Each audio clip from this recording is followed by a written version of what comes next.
নির্বাচন বানচাল করতে প্রতিবেশী দেশের গোয়েন্দা সংস্থা আওয়ামী লীগের সন্ত্রাসীদের দিয়ে ওসমান হাদির ওপর হামলা চালিয়েছে বলে অভিযোগ তুলেছেন এনসিপির সিনিয়র যুগ্ম আহ্বায়ক আরিফুল ইসলাম আদিব। আরএফএল গিজার মানে চটজলদি পানি গরম, বিদ্যুৎ বিল 20% কম। আরএফএল গিজার, উষ্ণ পানির পরশ। ওসমান হাদির ওপর হামলার প্রতিবাদে শুক্রবার রাতে বিক্ষোভ মিছিল শেষে শাহবাগে একথা বলেন তিনি। বলেন, বাংলাদেশের স্বাধীনতা সার্বভৌমত্ব রক্ষায় বিএনপি, জামায়াত সহ সকল ফ্যাসিবাদী দল মিলে গণপ্রতিরক্ষা সমন্বয় বাহিনী গঠন করতে হবে। এ সময় যুবশক্তির আহ্বায়ক বলেন, দায়িত্ব পালনে ব্যর্থ হয়েছেন স্বরাষ্ট্র উপদেষ্টা। হাদির ওপর হামলার দায় সরকারকে নিতে হবে জানিয়ে অবিলম্বে স্বরাষ্ট্র উপদেষ্টাকে পদত্যাগ করার দাবি জানান তিনি। জুলাই যোদ্ধাদের নিরাপত্তা নিশ্চিতে সকল রাজনৈতিক দলগুলোকে ঐক্যবদ্ধ থাকারও আহ্বান জানান বক্তারা।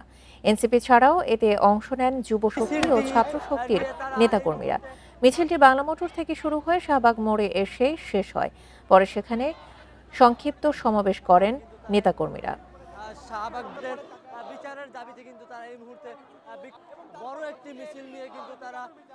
আওয়ামী লীগের উপর যদি আমরা জিরো টলারেন্স শো করতে না পারি, আওয়ামী লীগ কিন্তু আবারও ফিরে আসবে।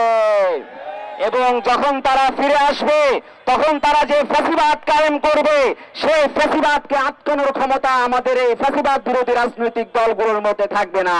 ওই সন্ত্রাসী আওয়ামী লীগ এই নির্বাচন বানচাল করার ঘোষণা দিয়েছে।